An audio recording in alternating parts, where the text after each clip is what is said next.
For 40 years, U.S. government doctors watched hundreds of men die from syphilis, telling them they were receiving free health care.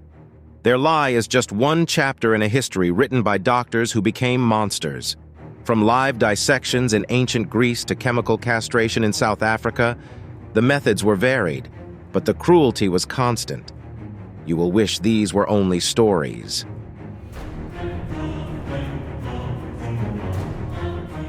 In the cool, stone-walled halls of the Alexandrian Museum, a man's scream is a sharp, tearing thing. It is not the sound of a warrior's cry, but the pure animal terror of a creature being unmade. He is bound to a wooden table, the rough-hewn planks pressing into his back. Above him, the face of Herophilus of Chalcedon is a mask of placid concentration, his eyes reflecting the flickering light of oil lamps. The air is thick with the scent of myrrh and something else, something coppery and vital. The first incision has been made. The condemned man feels not just the cut, but a sudden shocking cold as the air touches tissues that have never known it. The scalpel, a sliver of polished bronze, moves again with practiced certainty. It is not an act of rage, but of inquiry. Around the table, students lean in, their faces a mixture of fascination and revulsion. Herophilus's voice is calm, a low murmur explaining the layers of the abdominal wall, the fascia, the muscle fibers parting beneath his blade. The man on the table tries to scream again, but the sound chokes in his throat, turning into a guttural sob. The physician's work continues, a methodical, patient exploration into the sanctity of a living, breathing body. The lesson has just begun. This is Alexandria around 300 BC. The city is the intellectual furnace of the Hellenistic world and its patrons, the Macedonian kings Ptolemy I Soter and his son Ptolemy II Philadelphus, have an insatiable appetite for knowledge. Here, in the shadow of the great library, tradition holds less sway than discovery. For centuries, Greek medicine has been hamstrung by a profound taboo against desecrating the human form. Physicians studied animals, made educated guesses, and relied on the external observations of the sick and wounded. The inner workings of the human body remained a sacred mystery. But Herophilus, a brilliant physician from Chalcedon, argues that to understand dysfunction, one must first understand function. To heal the living, one must study the living. The Ptolemies, unburdened by mainland Greek piety and ruling over a vast Egyptian population, agree. They grant him access to a unique resource, the condemned criminals from the city's prisons. These are men deemed forfeit by the state, their lives already legally extinguished. In a chilling calculus of utilitarianism, their deaths are repurposed. Their last moments will not be a simple execution, but a final involuntary service to the advancement of medical science. The procedure itself is a descent into a physiological hell. The individual is likely conscious, perhaps restrained but not anesthetized. For to dull the senses would be to obscure the very functions Herophilus seeks to observe. The initial opening of the abdominal or thoracic cavity would be an agony beyond comprehension, but it is what comes next that defines the horror. With the internal organs exposed to the air, the physician can watch the system in its final, frantic moments of operation. He can see the stomach and intestines in the actual process of peristalsis, the rhythmic contractions that move food.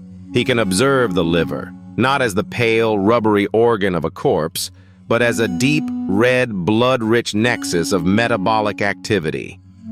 He can trace the ureters from the kidneys to the bladder, watching the slow, steady production of urine. He is said to have laid bare the frantic, pulsing heart and the great vessels, distinguishing arteries from veins by feeling the pulse in one and not the other. He watched the bright scarlet of oxygenated blood pump in stark contrast to the dark, sluggish venous return. For the man on the table, time dissolves into a series of unbearable sensations. The cold air on his viscera, the relentless pain, the suffocating pressure in his chest. and the sound of his own failing body, a wet, percussive rhythm narrating his own death. We have no names. History does not record the identities of the men who died on Herophilus's table. They were pirates, rebels, slaves, and thieves, the anonymous refuse of a bustling port city, their personhood erased first by their crimes and then by the scholar's knife. Our most direct account comes from the Roman encyclopedist Aulus Cornelius Celsus, writing 3 centuries later in his landmark text De Medicina. Celsus reports, without sensationalism, that Herophilus and his contemporary Erasistratus performed vivisections on criminals received out of prison from the kings. He describes how they inspected, while they were still breathing, the parts which nature had concealed. The 2nd century Christian writer Tertullian, less measured in his prose, labeled Herophilus a butcher who cut up hundreds of human beings so that he could study nature. While Tertullian's number is likely an exaggeration born of moral outrage, it speaks to the infamous reputation these acts had already acquired. The reality, as Celsus implies, was a systematic, state-sanctioned program. This was not a singular event, but a research project, with a steady supply of living subjects provided by the royal court to the dissection theater, all in the name of progress. The end comes not at the physician's command, but as an inevitable physiological collapse. As blood loss accelerates, the body initiates a desperate, futile fight for survival. The heart rate skyrockets, a frantic, weakening flutter in the exposed chest. Blood pressure plummets. A profound coldness creeps into the limbs as the circulatory system shunts the remaining volume to the vital organs, a process Herophilus can observe in real time as the flesh pales. This is hypovolemic shock. The brain, starved of oxygen, begins to shut down. Vision narrows to a tunnel, the voices of the anatomist and his students blurring into a meaningless drone. The lungs, perhaps punctured or compressed, struggle for each ragged breath. The final moments are a cascade of organ failure, a systematic extinguishing of life's complex machinery, all of it laid bare for academic observation. And from this unparalleled cruelty came foundational knowledge. Herophilus correctly identified the brain, not the heart, as the seat of intellect. He described the optic and acoustic nerves, charted the liver, and gave the duodenum its name. His work, purchased with the silent screams of the condemned, formed a pillar of medical understanding. But the horror of his methods created a legacy of revulsion so profound that the practice of human dissection, even on the dead, would be all but abandoned for the next 1,500 years. The scalpel's cold inquiry has never cared for the station of its subject. From the dungeons of a Hellenistic king to the humid south of a young republic, the cost of knowledge is paid by those whose screams society has already chosen to ignore.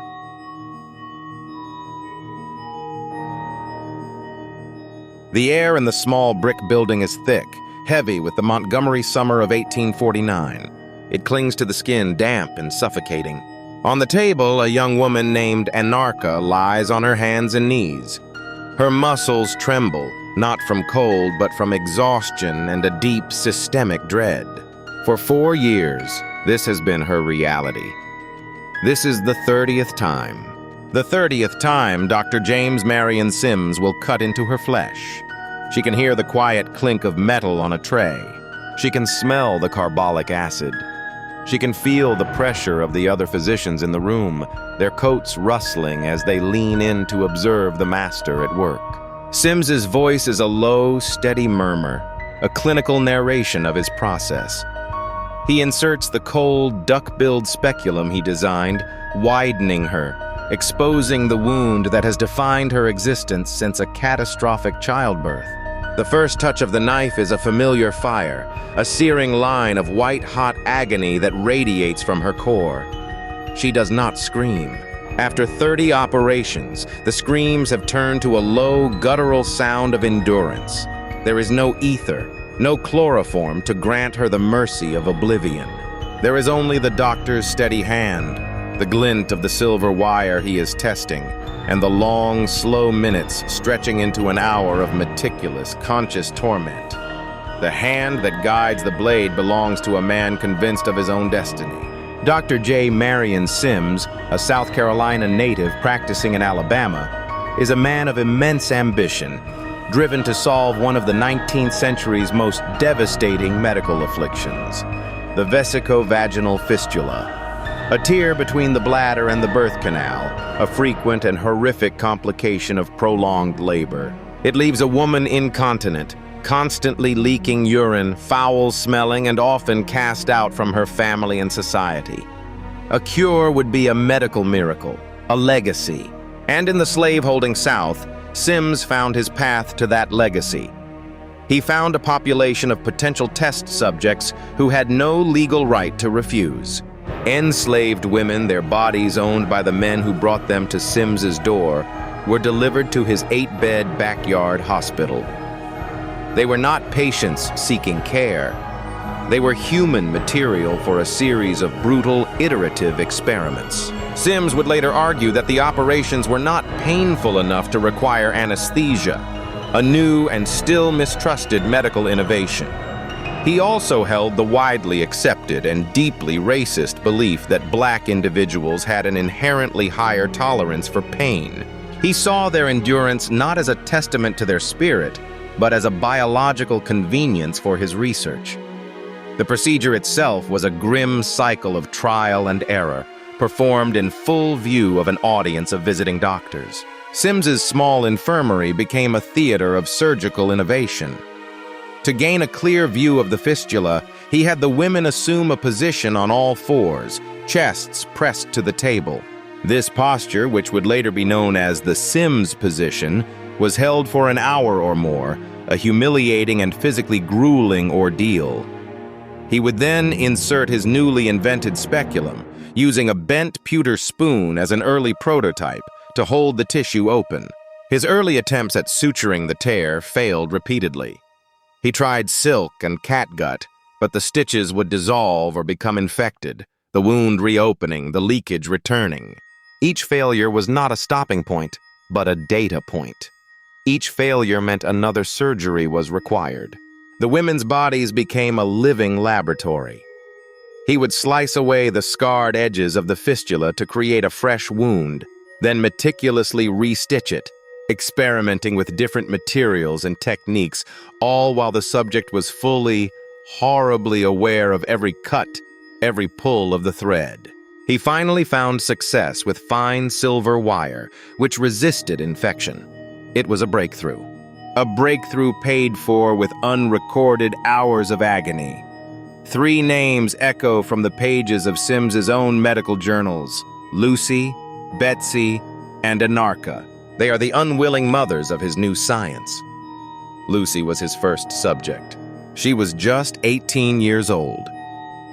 Her first operation, in 1845, was a torturous hour-long procedure performed before a dozen observing physicians. It failed. The sutures became infected, and she nearly died of blood poisoning. Sims wrote that her suffering was so extreme, he thought she might be his last experiment. But he did not stop. He moved on to Betsy, and then to Anarcha. Anarcha Westcott, only 17, had endured 3 days of labor that ended with a stillborn child and a body ravaged by multiple fistulas. Her injuries were the most complex Sims had ever seen. They became his grand obsession. For 4 years, from 1845 to 1849, Anarcha was his primary subject. She was operated on again and again and again.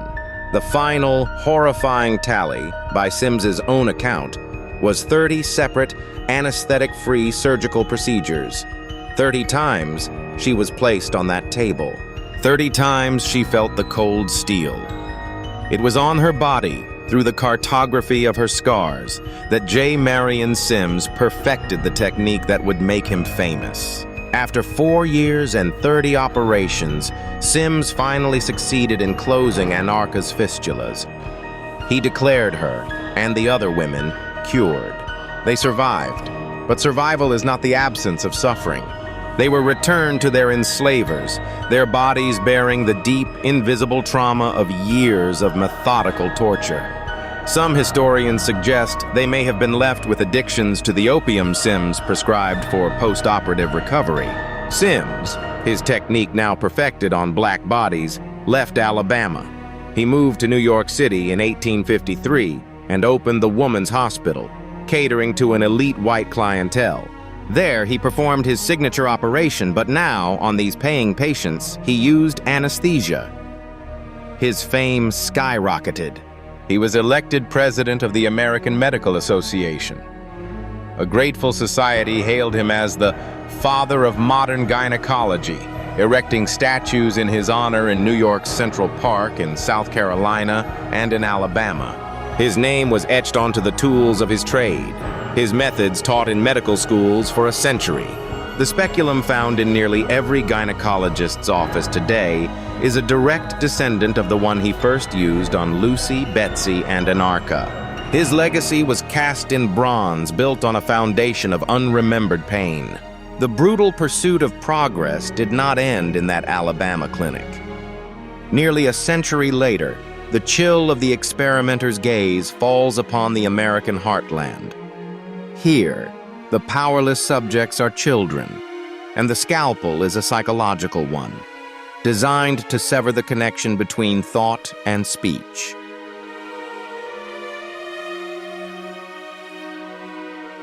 The small room is cold, not with a winter chill, but the sterile, indifferent cold of polished linoleum and institutional paint. A 5-year-old girl sits on a wooden chair, her small feet dangling a foot from the floor. Her name is Norma Jean. Across from her, a woman in a crisp blouse holds a clipboard, a pencil poised. The woman's voice is not cruel, but it is firm, weighted with an authority Norma Jean has been taught since birth to respect. The girl answers a simple question, her voice clear, the words forming perfectly. The pencil makes a dry, scratching sound against the paper. The woman leans forward, her expression one of grave concern. "Don't do that," she says, her voice low. "You must stop yourself from stuttering. Try to use your willpower. Don't ever speak unless you can do it right." The girl's brow furrows. She doesn't know the word. She only knows she has failed. A knot of ice forms in her stomach. She opens her mouth to ask a question, to understand her mistake, but the words feel thick and heavy on her tongue. She closes it again. The silence that follows is absolute, broken only by the scratch of the pencil, documenting a symptom that does not exist. This quiet, methodical dismantling of a child's confidence took place in 1939, inside the Iowa Soldiers and Sailors Orphans Home. It was the work of Wendell Johnson, a preeminent speech pathologist at the University of Iowa, and his graduate student, Mary Tudor. Johnson was a man haunted by his own voice. A severe stutterer since childhood, he dedicated his life to understanding the affliction. He developed a radical theory he called diagnosogenic, the idea that stuttering was not a physical or neurological defect, but a learned behavior. He believed it began not in the child's mouth, but in the parent's ear. An anxious parent mislabels a child's normal, hesitant speech as a stutter, and in correcting the child, creates the very problem they fear. It was a compelling, almost elegant hypothesis. But to prove it, Johnson needed to move beyond theory. He needed to test it. He needed subjects who were a blank slate, with no parental influence to contaminate the data. He needed children who belonged to the state. And so, with the world's attention fixed on the rising storm in Europe, Mary Tudor drove the 35 miles from Iowa City to the Davenport orphanage to create stutterers from scratch. The experiment, which would later be known among Johnson's peers as the monster study, was elegant in its brutal simplicity. 22 children were selected from the orphanage rolls. They were told they would be receiving speech therapy. 10 of the children already had stutters, and they were split into 2 groups. The first was a control, receiving no therapy at all. The second was told their speech was fine, that they would outgrow it, and they were praised for their fluency. The other 12 children were fluent speakers. 6 of them were placed in a control group and simply monitored. The final 6, including 5-year-old Norma Jean and 10-year-old Mary Korlaski, became Group 2A. This was the heart of the experiment. These 6 children, with perfectly normal speech, would be systematically convinced they had a problem. For 5 months, Tudor met with them in 45-minute sessions. She would listen to them speak, her face a mask of clinical observation. Then, the psychological assault would begin. She informed them, with the full authority of a university researcher, that they were stutterers. Every normal pause, every youthful hesitation, every misspoken word was cataloged and presented back to them as evidence of their defect. They were warned to be vigilant, to monitor every word before it left their lips. The most profound damage was inflicted upon the children of Group 2A, the fluent speakers now labeled defective. 10-year-old Mary Korlaski was a talkative, outgoing girl before the sessions began. Tudor's notes from January 1939 describe her as a fluent speaker. By the second session, Tudor is telling Mary, "The staff has come to the conclusion you have a great deal of trouble with your speech." The girl is confused, then ashamed. She begins to self-correct, to hold back. Tudor's notes from subsequent sessions chart the induced decline with chilling precision. She became much more conscious of her speech, Tudor wrote. She developed a fear of speaking in the classroom. Mary started to clench her hands when she had to answer a question. She would claim she didn't know the answer rather than risk speaking. The vibrant, talkative child began to recede, replaced by a quiet, anxious girl who kept her eyes on the floor. Her friends asked her what was wrong. She had no words for it. The diagnosis had become the disease. Another child, a boy named Clarence, began refusing to speak at all, communicating only in frustrated gestures. The experiment was working exactly as designed. In May of 1939, Mary Tudor completed her master's thesis, and the sessions at the orphanage ended. There was no final meeting to undo the psychological conditioning. There was no therapy to repair the damage.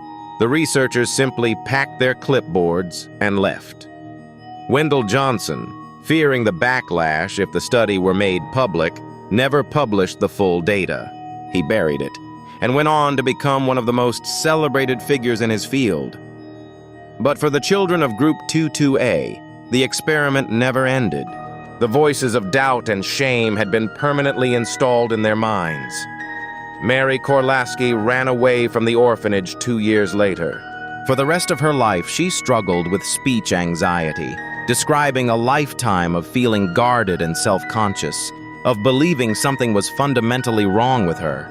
Decades later, when tracked down by an investigative reporter, several of the surviving orphans spoke of the enduring legacy of those 5 months. A persistent fear of speaking, a social reticence, a shadow that clung to them for more than 60 years. Their physical bodies grew old, but a part of their spirit remained frozen in that cold room, a small child being told by an adult that their own voice was an enemy. While science sought to shatter the voices of the innocent, an even more patient evil was taking root in the Deep South. There, a lie dressed as medicine would be passed down through decades, watching as the body itself became a tomb for a disease that could have been cured.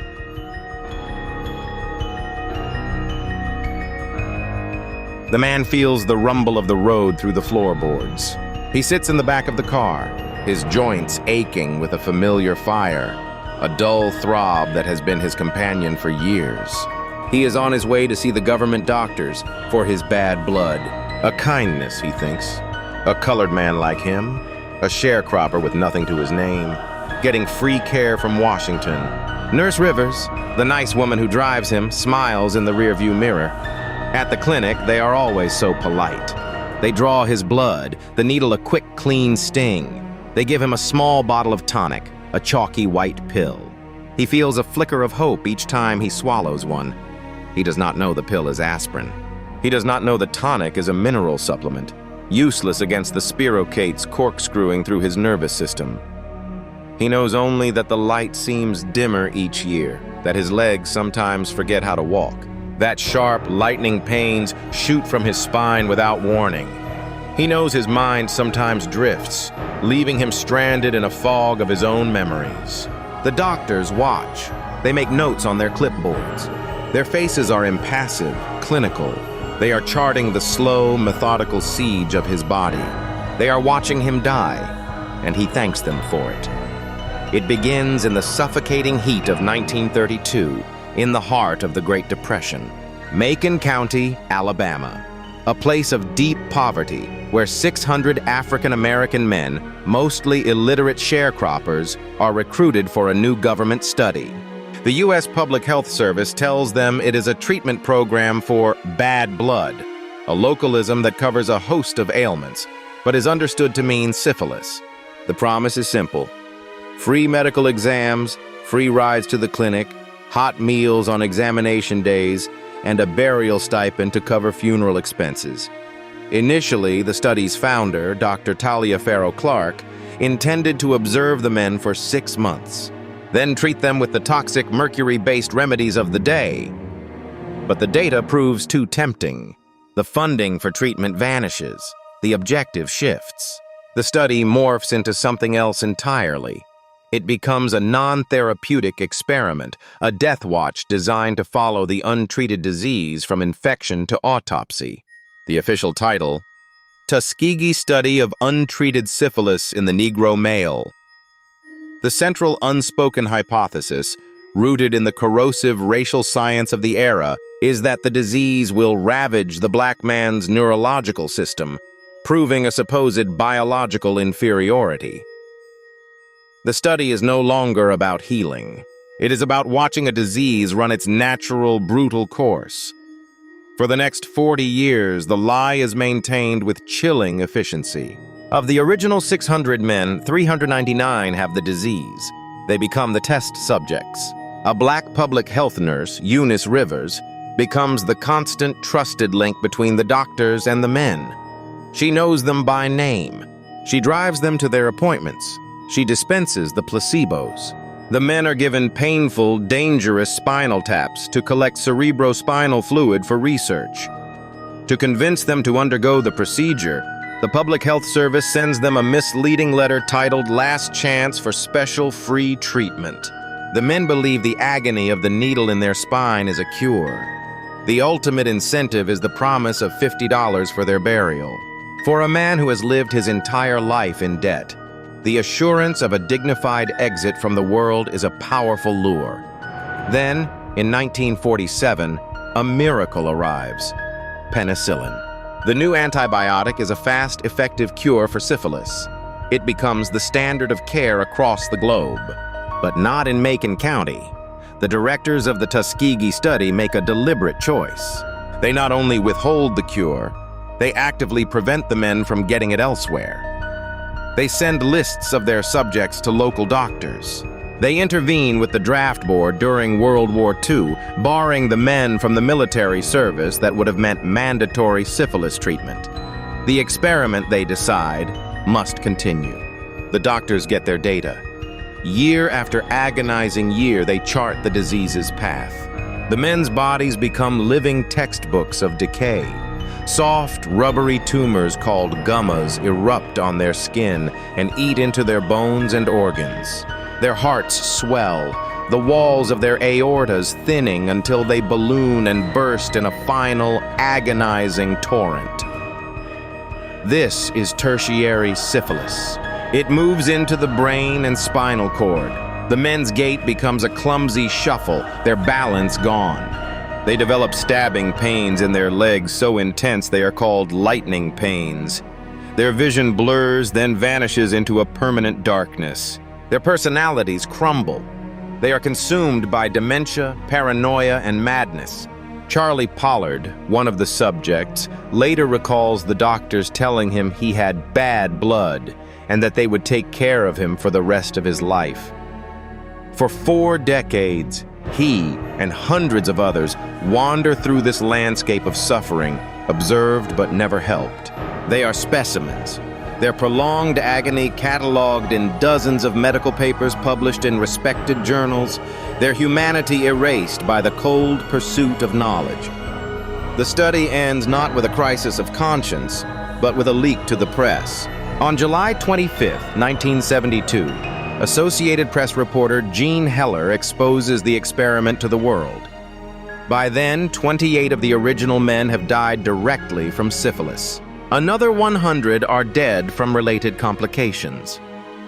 In the long, dark years of the study, 40 of their wives have been infected, and 19 of their children have been born with the disease, their small bodies already carrying the bacteria passed down through a generation of deception.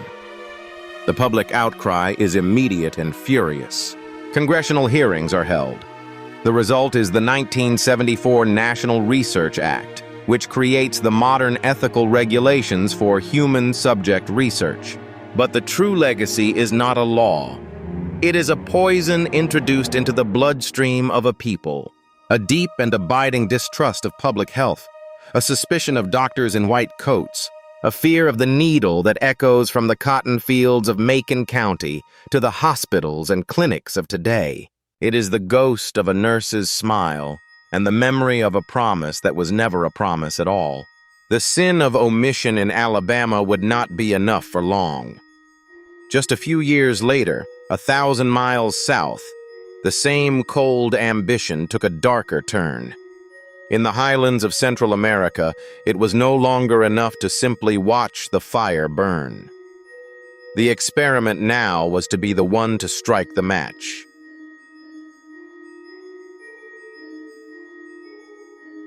The cell is damp, the stone walls weeping in the Guatemalan humidity. A man, a prisoner whose name is already being filed away as a number, sits on his cot.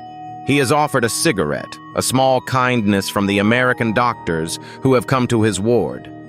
He doesn't know that the woman who visits him next, the one arranged by these same men in clean white coats, carries a disease that will unmake him from the inside out. He feels a moment of human connection in a place designed to strip it away. Later, when the first chancre appears, a painless but persistent ulcer, he will think nothing of it. He is unaware that the spirochetes of Treponema pallidum are already spiraling through his bloodstream, a silent, deliberate invasion. His body is no longer his own. It has become a laboratory, a living petri dish for an experiment he will never understand, conducted by men who see him not as a human, but as a test subject. The infection takes root, the first stage of a disease that, if left unchecked, will one day find its way to his brain. The year is 1946. The world is breathing a cautious sigh of relief after a global war, and a new age of American scientific optimism is dawning. Penicillin is the miracle drug, a weapon that promises to conquer the ancient scourges of mankind. But for U.S. Surgeon General Thomas Perron Jr. and his Public Health Service, victory requires data. They need to know precisely how this new weapon works, not just as a cure, but as a preventative. The question of how to ethically test a prophylactic for venereal disease is a difficult one. Their answer is to abandon ethics entirely. Under the direction of Dr. John C. Cutler, a man who would later be a key figure in the infamous Tuskegee study, they turn their eyes south to Guatemala. With the cooperation of the Guatemalan government, they identify populations who will not be missed, who cannot refuse. Soldiers, commercial sex workers, orphans, prisoners in the National Penitentiary, and the profoundly vulnerable patients of the National Mental Health Hospital. They are perfect subjects. They have no voice, no power, and no choice. The project is given a sterile, bureaucratic name, a shield of clinical language to hide the profound violation at its core. The methods are a study in calculated cruelty. There is no pretense of consent. In the barracks and prisons, doctors pay infected sex workers to visit the men, meticulously tracking the resulting spread of gonorrhea and syphilis. But this method is too slow, too unpredictable for their data sets, so they escalate. They culture the bacteria in their labs and bring it directly to the subjects. A doctor approaches a prisoner making a small abrasion on his forearm or on his penis, sometimes even his face, and applies a fluid teeming with active syphilis spirochetes. They watch and wait for the telltale sores to erupt. For some subjects, they inject the bacteria directly into the spinal fluid, a lumbar puncture that bypasses the body's natural barriers, guaranteeing a swift, aggressive infection of the central nervous system. They experiment with different strains, different dosages, different vectors. They infect a man, give him a low dose of penicillin, and then expose him again and again, charting the precise moment his immune system fails. It is a meticulous, methodical process of human degradation, all recorded in neat columns on official U.S. government documents. Inside the decaying walls of the El Asilo de Alienadas, the National Mental Health Hospital, the experiment reaches its nadir. Here, the subjects are women deemed insane, stripped of all agency. Dr. Cutler and his team see them as the perfect vector. They take pus from a male subject actively infected with gonorrhea and, using a syringe, inject it directly into the eyes of several female patients just to see what will happen. The women's eyes swell and weep with infection. In one of the most chilling phases, they deliberately infect a number of these women with syphilis. Then they bring in infected male soldiers and encourage or coerce them to have sex with the female patients. The goal is to study the exposure of clean individuals to those with the disease. These women, already suffering from profound mental illness, are turned into instruments of contagion.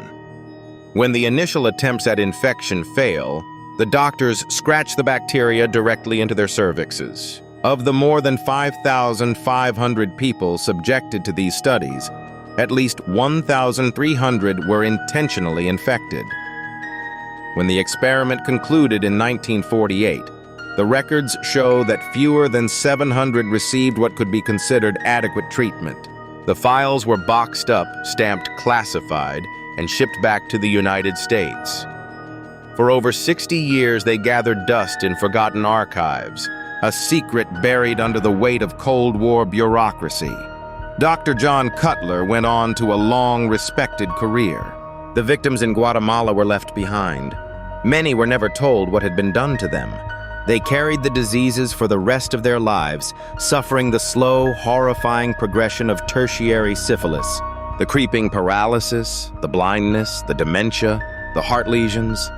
Their children were born with congenital deformities. In 2010, Professor Susan Reverby of Wellesley College stumbled upon the records while researching the Tuskegee study. The truth finally came out, sparking international outrage. President Barack Obama made a formal apology to Guatemala, calling the experiments clearly unethical. But an apology could not undo the damage. By then, most of the victims were gone. At least 83 subjects are known to have died by the end of 1953. Their bodies ravaged by diseases they were given by doctors who had sworn an oath to do no harm. Their names are just entries in a ledger. Their suffering reduced to a data point in a study whose results were never even published. The violation of the body was just a proving ground. Back on domestic soil, the same cold calculus of the Cold War would soon be applied to a new, more terrifying frontier, the human psyche. The goal was no longer to weaponize disease, but to master the mind itself.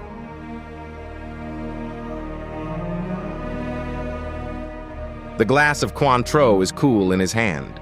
Outside the windows of the rustic lodge at Deep Creek Lake, the Maryland woods are dark and silent. Inside, among colleagues, the mood is convivial.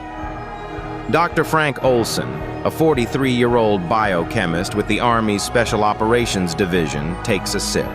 The sweet orange-flavored liqueur is unremarkable.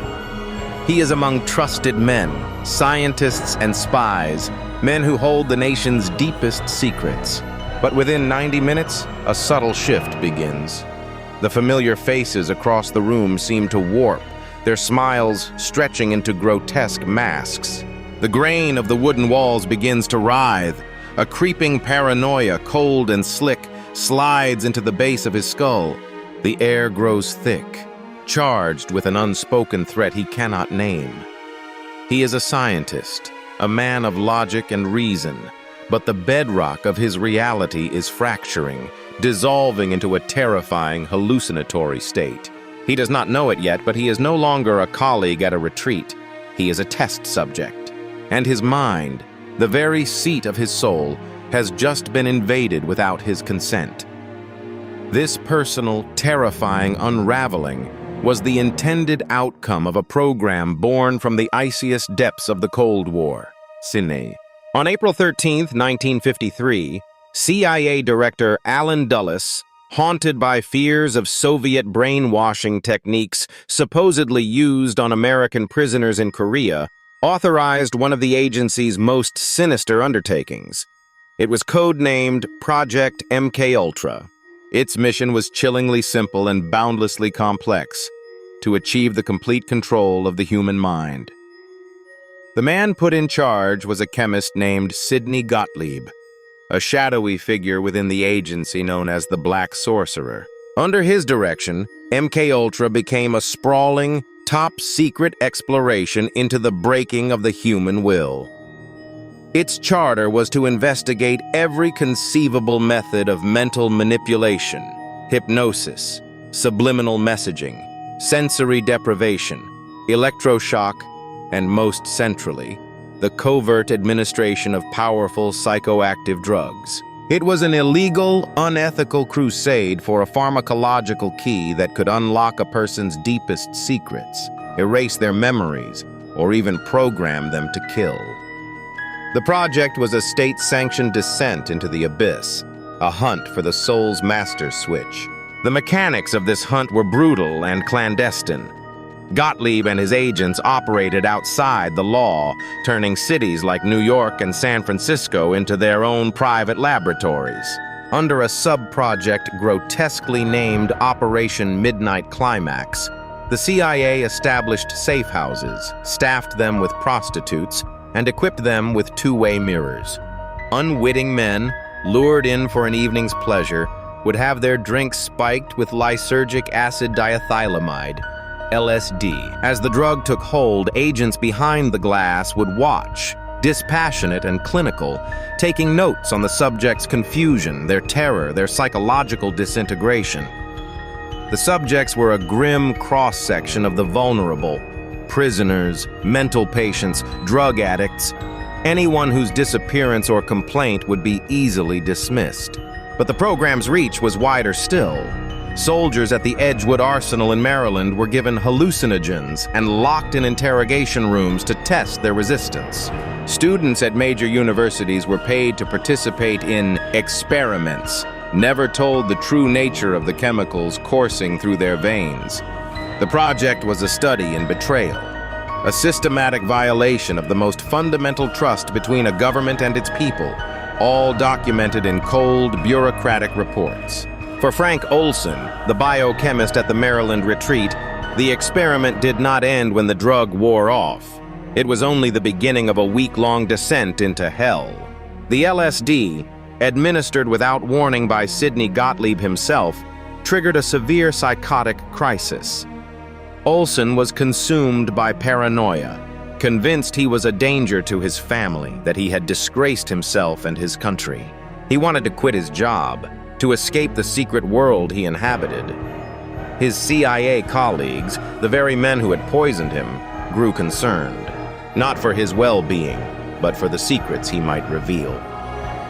They drove him to New York City to be seen by a CIA-affiliated psychiatrist. On the night of November 28, 1953, 9 days after being dosed, Olson was in room 1018A of the Hotel Statler. His agency escort, Robert Lashbrook, was also in the room. In the pre-dawn hours, the sound of shattering glass ripped through the quiet. Frank Olson plunged 10 stories to the pavement below.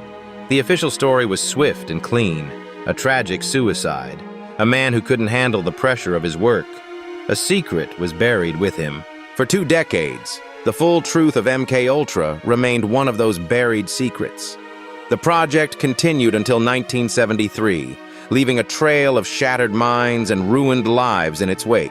When whispers of the program began to surface, CIA Director Richard Helms ordered all related files destroyed. But a clerical error saved some documents from the incinerator. In 1975, the Church Committee Senate hearings finally dragged the conspiracy into the light, revealing a scale of abuse that shocked the nation. Only then did Frank Olson's family learn that his nervous breakdown was, in fact, a chemically induced psychosis. They sued the government and received a settlement, but the story was not over. In 1994, Olson's body was exhumed. A forensic examination revealed a large hematoma on his skull, an injury inconsistent with his fall. The evidence suggested he had been struck unconscious before he went through the window. The Manhattan District Attorney reopened the case, officially reclassifying Frank Olson's death not as a suicide but as a homicide. No one was ever charged. The Cold War's shadow battles were not only fought in the mind. In the American heartland, another secret war began, shifting its focus from the psyche to the cell. Here, in the quiet halls of medicine, the promise of a cure would become a cover for a horrifying new kind of weapon.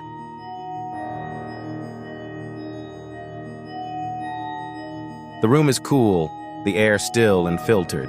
A patient lies on a hard, narrow table, the paper crinkling beneath their thin hospital gown. They are weak, the cancer a slow fire in their bones. But today there is a flicker of something else. Hope. The doctors, in their starched white coats, have called this a new treatment, a powerful ray that might shrink the tumors, that might buy more time. The machine above them is a silent beige behemoth. It makes a low hum, a steady electrical thrum that vibrates through the metal table into their spine. They are told to lie perfectly still. They close their eyes, focusing on the promise of relief, of a future. They do not know the true purpose of this room. They do not know that the invisible energy now passing through their body is not calibrated for healing. It is calibrated for war. They are not a patient receiving therapy. They are a variable in a government equation, a human substitute for a soldier caught in the radioactive glare of an atomic bomb. This equation was written in the heart of the Cold War. Beginning in 1960, the Pentagon funneled money into a project with a deceptively clinical name: Metabolic Changes in Humans Following Total Body Irradiation. The contract, DASA 49146XZ029, was awarded to a respected radiologist at Cincinnati General Hospital, Dr. Eugene Sanger.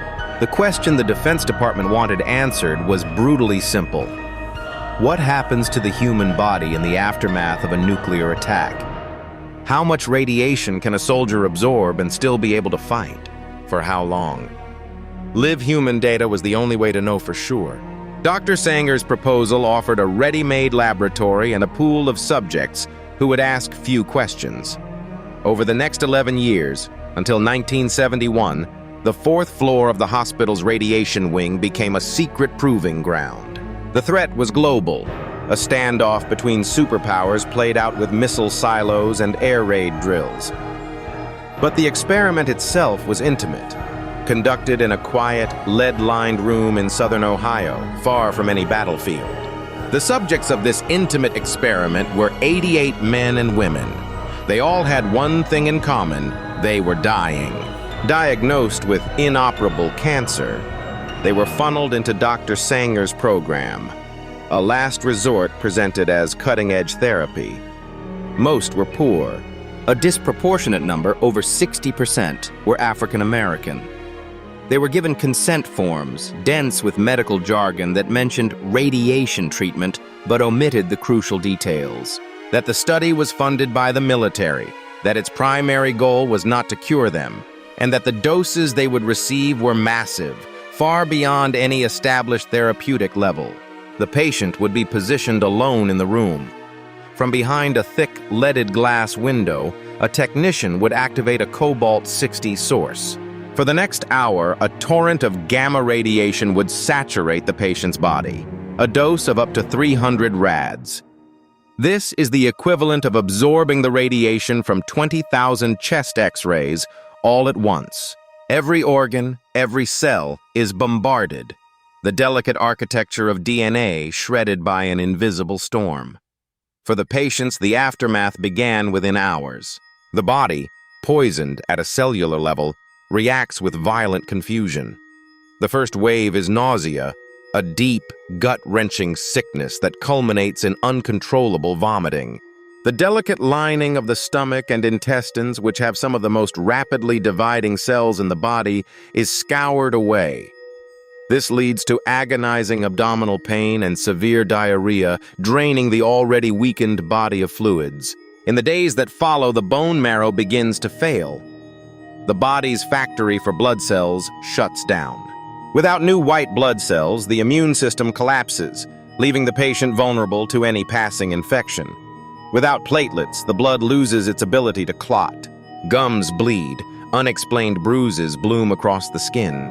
Some patients experienced severe mental confusion, their minds clouded by the systemic assault. They had been told this might be a cure, a way to fight the cancer. Instead, they were plunged into a new, more acute hell.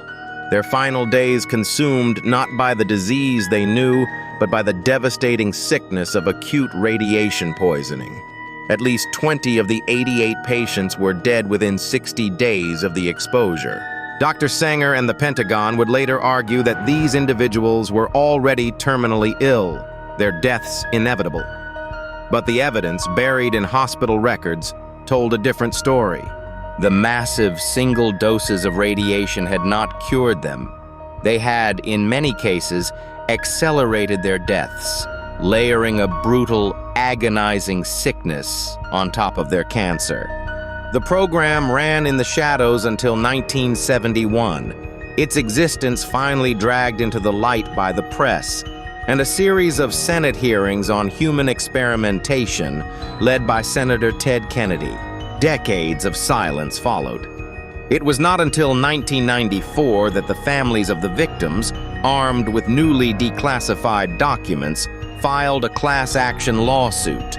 In 1999, the University of Cincinnati, the city, and the doctors involved agreed to a settlement of $3.6 million.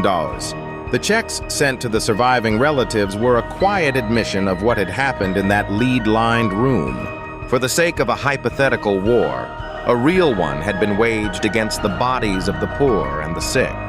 Their trust in medicine turned into a weapon against them. The atom's unseen fire burned through the vulnerable in the name of defense. But on the frozen plains of wartime Manchuria, a different kind of science had already taken root. It sought not to observe death, but to cultivate it, turning the human body into the very seed of a plague.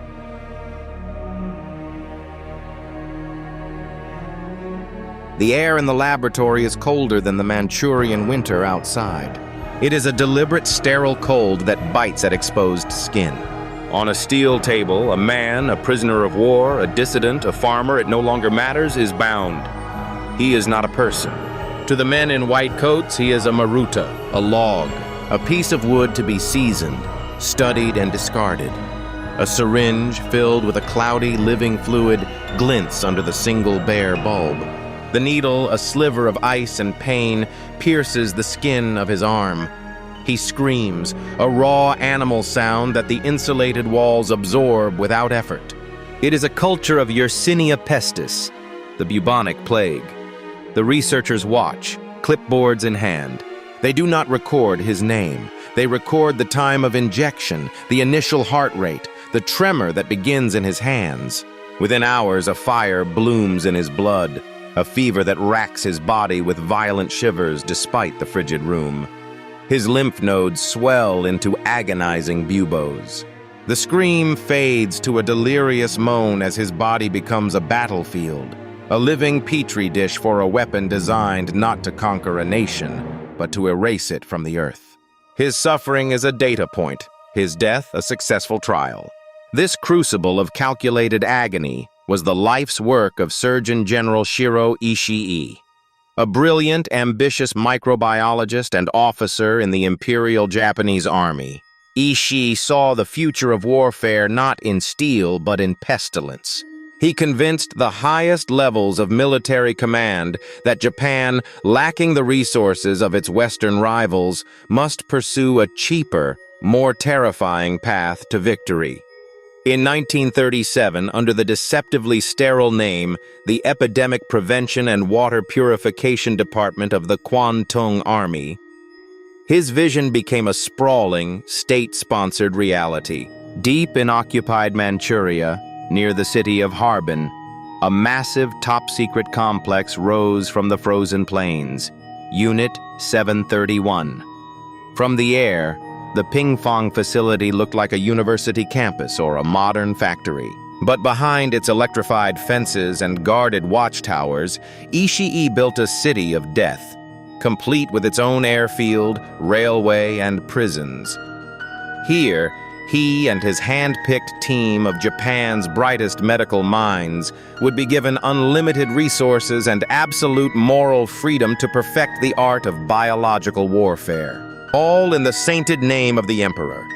The raw materials for their research were human beings, supplied by the Kempeitai secret police and labeled with a chillingly simple euphemism. The daily work at Pingfang was a production line of methodical horror.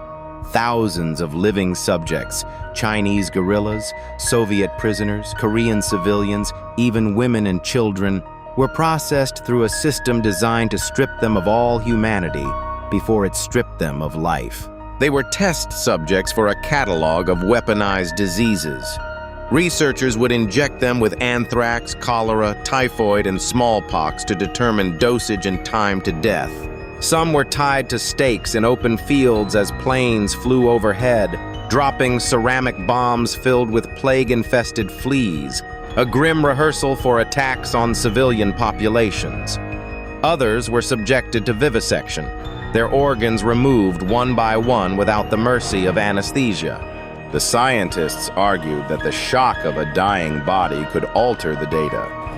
A conscious subject was a pure subject.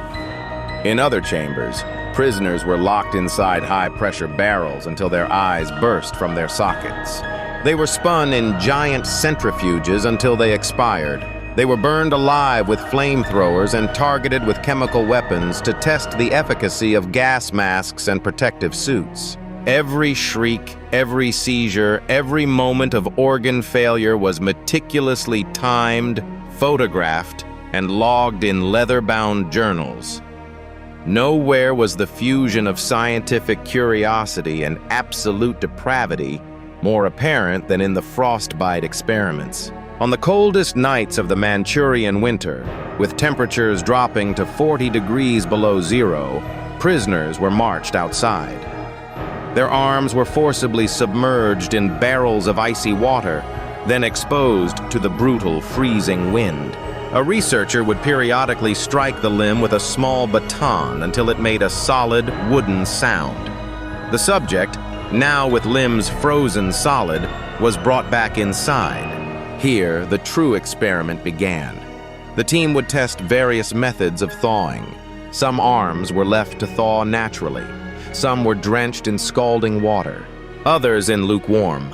The scientists watched with clinical detachment as the flesh turned from white to red to a deep necrotic black. They documented the precise moment that muscle and skin, ravaged by gangrene, began to slough off the bone, often leaving a bare, skeletal hand at the end of a living arm. In other wings of the facility, surgeons practiced their most grotesque theories, amputating limbs and reattaching them to other parts of a subject's body, simply to see if the flesh would take. It was knowledge for the sake of knowledge, pursued in a vacuum where the value of human life had been reduced to zero. By the time the war ended in August of 1945, the direct death toll inside Unit 731 and its affiliated branches is estimated to be as high as 12,000 souls.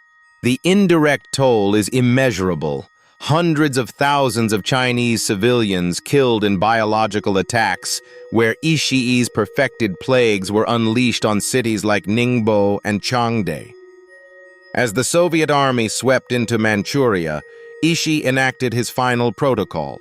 The Pingfang facility was dynamited, evidence was burned, and the last several hundred prisoners were executed to ensure their silence.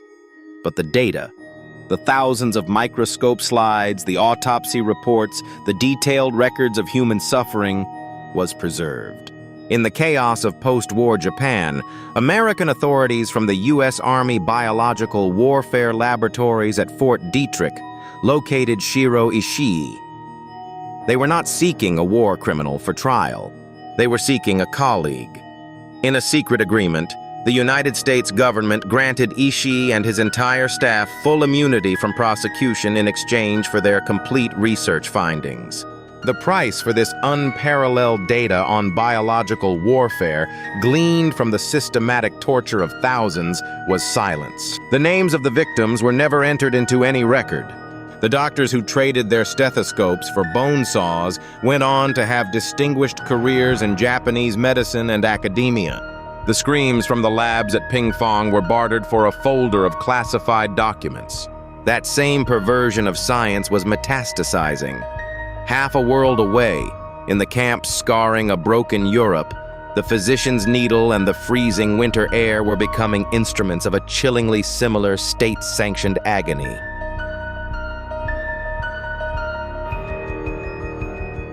The water is 2.5 degrees Celsius. Ice floats in a gray slush around the man's chest. He is naked, electrodes taped to his skin, a rectal thermometer inserted deep inside his body. His shivers are convulsive, a violent, uncontrollable rattling that vibrates the entire tank. Standing nearby, men in crisp white coats and SS uniforms watch with dispassionate interest. One of them, Dr. Sigmund Rascher, consults a stopwatch, his pen scratching notes onto a clipboard. The subject's core temperature drops below 35 degrees. The shivering intensifies, then begins to fail as his muscles exhaust their last reserves of glycogen. His heart rate, once a frantic drumbeat against the cold, slows to a crawl. His skin is a waxy, mottled blue. The doctors note the onset of cardiac arrhythmia. They record the moment his pupils become fixed and dilated. They continue to take readings long after his breathing has ceased, meticulously documenting the precise physiological pathway from life to death by freezing. This is not a random act of cruelty. This is Block 5 at the Dachau concentration camp. And this is a scientific experiment, sanctioned by the highest levels of the Reich. This systematic perversion of medicine was born from Nazi ideology, which viewed entire populations as subhuman, biological material to be studied and discarded. In 1942, Heinrich Himmler, head of the SS, personally authorized a series of human experiments to address pressing problems for the German war effort. How could the Luftwaffe save pilots downed in the frigid North Sea? How could soldiers be treated for battlefield wounds and infections? The concentration camps, filled with a captive and expendable population of Jews, Romani, Polish intellectuals, and Soviet prisoners of war, provided the perfect laboratory. The Hippocratic Oath was replaced by a new directive: the advancement of the Aryan race at any cost. The prisoners were no longer patients or even people. They were designated Versuchspersonen, test subjects. Their suffering was not an unfortunate byproduct of the research. It was the data itself, harvested with the same cold efficiency as any other resource required for total war. The methods were as varied as they were depraved. At Dachau, prisoners were locked inside low-pressure chambers to simulate the effects of bailing out of an aircraft at 20,000 meters.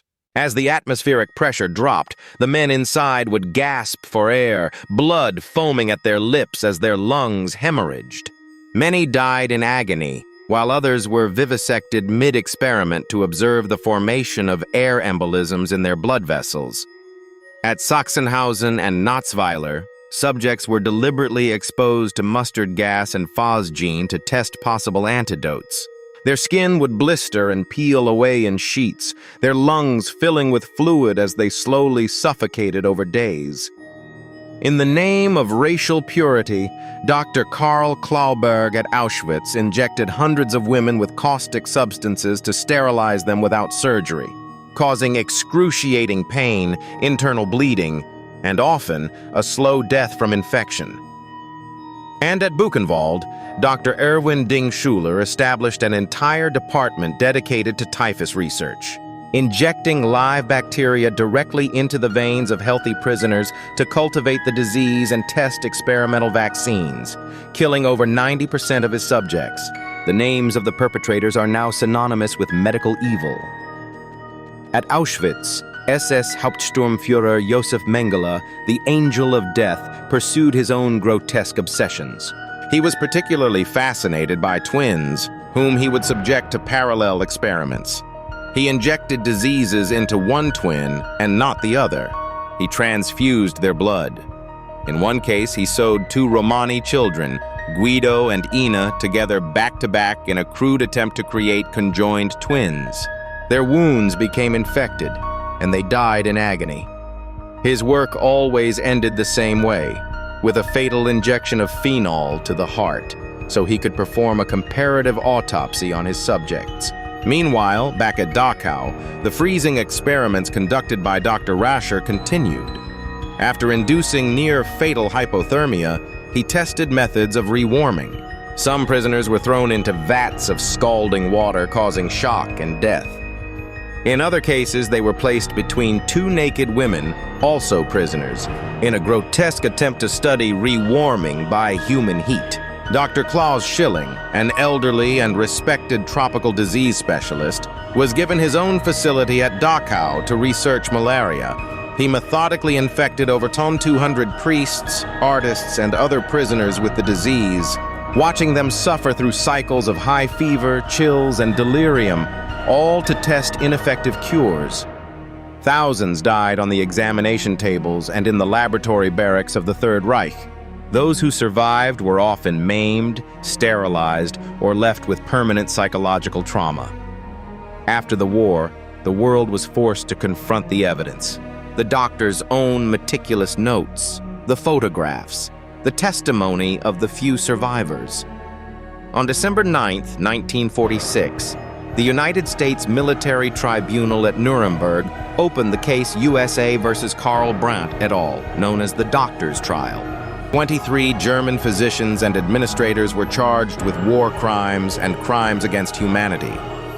The evidence presented was irrefutable, detailing a program of torture disguised as research. The trial's verdict, delivered in August 1947, resulted in 7 death sentences and numerous long prison terms. But its most enduring legacy was a 10-point memorandum that was entered into the record. It became known as the Nuremberg Code, the foundational document for modern ethical medical research. Its first and most critical point was a direct repudiation of everything the Nazi doctors had done. The voluntary consent of the human subject, it states, is absolutely essential.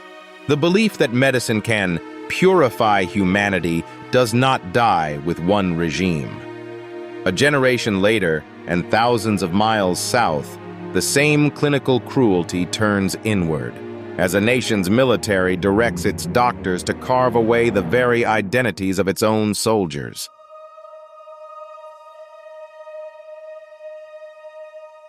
The air in the room is cold, sterile, smelling of antiseptic and ozone. A 16mm projector clicks and whirs in the darkness, casting flickering black and white images onto the wall. They are photographs of men, naked and embracing. For the young soldier strapped to the gurney, his wrists and ankles bound by thick leather, each new image is a countdown. Electrodes are taped to his upper arm, the wires snaking back to a drab beige machine on a metal cart. His heart hammers against his ribs, a frantic trapped bird. He is told this is for his own good. This is to make him normal, to make him strong. A doctor in a white coat, his face impassive in the projector's glow, nods to an assistant. A switch is flipped. For 2, maybe 3 seconds, 70 volts of electricity seize the soldier's body. His muscles lock in a rigid spasm, his teeth clench so hard he fears they will crack, and a coppery taste of burnt wires floods his mouth. The pain is a white-hot flash, absolute and blinding. Then release. His body slumps, trembling, slick with sweat. The projector clicks. A new image appears on the wall. The doctor's voice is calm, almost bored. Again. This methodical torture was not the act of some rogue agent. It was state policy. From 1971 to 1989, at the height of the apartheid regime, the South African Defense Force, the SADF, operated a top-secret program of medical terror from within its most fortified institutions. It was called the Aversion Project. In the hypermasculine, rigidly conservative world of the SADF, homosexuality was not simply a preference. It was classified as a psychiatric disorder, a pathology that threatened the purity and security of the white state. It was seen as a character flaw, a profound weakness that could be exploited by the nation's enemies during interrogation. And so the military's top medical minds, men sworn to heal, were tasked with a different mission: to eradicate it. Chaplains and psychiatrists worked in concert, identifying and weeding out conscripts who were deemed deviant. These young men and women, serving their mandatory 2 years of national service, were isolated, diagnosed, and told they could be cured. They were promised a return to a normal life. What they received was a descent into a medical nightmare, sanctioned at the highest levels of a government obsessed with control. The architect of this program was Colonel Aubrey Levin, the head of psychiatry at one military hospital in Voortrekkerhoogte, near Pretoria. Inside the infamous Ward 22, Levin and his team perfected a graduated scale of human cruelty. The first step was often the electroshock aversion therapy, a brutal form of operant conditioning designed to forge a link between homosexual desire and excruciating pain. But for those deemed resistant, the treatments escalated. Patients were subjected to massive, disorienting doses of hormones and psychotropic drugs, chemical cocktails intended to rewire their fundamental beings. Men were given testosterone blockers, a form of chemical castration that left them impotent and emotionally hollowed out. And for the most stubborn cases, Levin reserved his final solution: involuntary sex reassignment surgery. Young men, often barely out of their teens, were drugged, taken to an operating theater, and surgically mutilated. They were castrated and given crude reconstructions of female genitalia, then presented with new birth certificates and told to go live their lives as women. They were given no counseling, no choice, no voice. The state had decided they were not fit to be men, so it would simply unmake them. The exact number of victims is lost to the deliberate secrecy of the apartheid state. But survivor testimonies and investigative research suggest that as many as 900 soldiers were subjected to these forced sex change operations alone, with thousands more enduring the psychological and chemical torture. The cures inflicted a trauma far deeper than the condition they purported to treat. Survivors speak of a profound and lasting dislocation from their own bodies, a sense of being an alien in their own skin. They describe decades lost to depression, substance abuse, and suicidal ideation. One survivor, Jean Erasmus, recalled being told by a doctor after his surgery, "We have now given you a new life. If you come back here again, we will put you in a mental institution for the rest of your life." They were not healed.